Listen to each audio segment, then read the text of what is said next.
Бу атнада, ягъни 23 июньдә башкалабыз Казанда халкыбызның милли бәйрәме Сабан туе уза. Быел бәйрәмдә нинди яңалыклар була? Кемнәрнең катнашуы көтелә? Бу турыда тулырак Сабан туе ачылышының сценарий авторы Рүзәл Мөхәммәтшин таныштырыр. Әңгәмәне Алия Галиуллин алып бара. Хәерле көн, исәнмесез?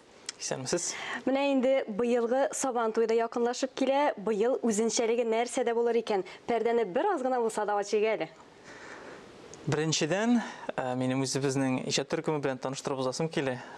Сценарист мин булдым бит инде. Рүзәл Мөхәммәтшин безнең режиссерыбыз бик яшь булуына карамасан талантлы һәм зур дәрәҗәләргә ирешкән. Айдар Жаббаров, композитор Алмаз Асхадулла, шулай ук бик кызыклы композитор үзенчәлекле балетмейстер Чолпан Закирова һәм башкарма продюсерыбыз Аделя Камалова. Менә шушы төркем белән без яңадан быел узган ел да шушы ук төркем эшләгән иде. Узган ел безнең төп тема ул Идел Болгарстанына килеп урнашу турында иде. Кабиләләрнең быел без шушы җирлектә шушы халыкның тормышын башка күзлектән күрсәтергә уйладык. Быел узган елга караганда әзрәк динамика күбрәк булыр дип ышанабыз без һәм минем үземнең горурлыктайын, нары башка иҗат төркеме әгъзаларындадыр. Без быел берничә онытылган яисә онытыла барган уенны да кертеп җибәрә алдык. Ягъни төп вакыйгада республика күләм бәйрәм булгач, әлбәттә, монда әзрәк хакимият белән дә исәпләшергә туры килә. Аларның үзләренең корректировкалары кертелде. Мәсәлән, алар быел Россиядә гаилә елы булуын исәпкә алырга, БРИКС уеннарының тәмамлануы да катнашадыр әле. Алар да катнаша, аларның бик күп спортсменнар бездә булачак. Фольклориада дигән чара уза, менә аларны да бөтенесен берләп, әзрәк шушы вакыйга үрелдерергә кирәк иде.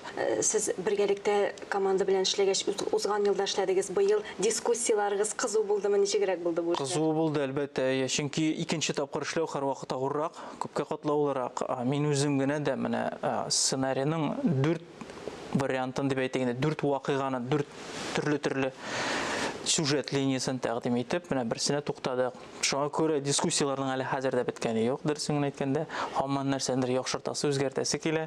Менә бу булайрак текстта миңа менә бу сүзләр мөһим, режиссерга бу вакытта башка бер мөһим, композитор әйтә, монда музыка куя ди. Һәм нәтиҗәдә әзрәк бәхәсләр була бала, ләкин без ахыр чиктә һәр вакыт ул уртак фикергә килеп тәмамланабыз. Киемнәргә, костюмнарга карасак, аңлабызча узган елгы миллилекне, шушы булган чорны быел да күрсәтәсез.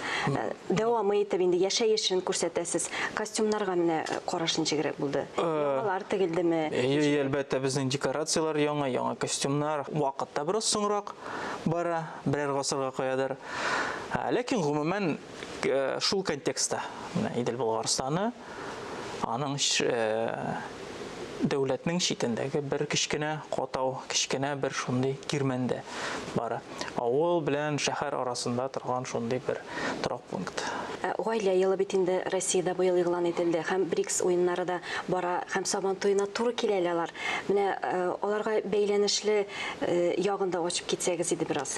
Мин бөтенесен тулай машалмыйм инде, чөнки ансын килгән кешеләр карар тамашада.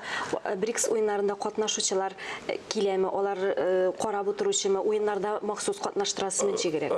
Спортсменнар һәм катнашучылар әлбәттә алар булачак. Алар безнең мин төп тамашачы дисәм, үзебезнекеләрне рәнҗетеп була, чөнки мин барыр беренче яртта ул безнекеләр өчен бәйрәм дип саныйм. Ләкин алар менә безнең татар халкы белән, Казанда яшәүче башка халыклар белән бергә шулай ук тамаша кылачаклар. Алар өчен текст тәрҗемә ителеп барачак. Инглиз теленә субтитрлар булачак, рус телендә субтитрлар булачак. Вакыйга үзе әлбәттә татарча барачак инде. Төп герой шактый илләрдә булып, шактый дөнья күреп кайткан кеше булачак безнең. Шуны әйтәсе килә, менә ул утарларда һәрбер авыл, һәрбер район үзенең миллилеген саклап, андагы чигелгән сөлгеләр, чигелгән мендәрләрне әйтәсе. Һәр район үзе нәрсә булдыра, кайсы якка һәвәс, менә алар бөтенесен тәкъдим итәчәк. Инде кем балык белән, кем анда безнекеләр менә итекләр, посудалар белән Күкмара районы мәсәлән. Анда милли биюләр, милли җырлар, үзегез әйтеп киткәнчә, гаилә белән килеп киткән кеше үз гаиләсен дә танырга мөмкин шушы күренешләр дә шулай бит.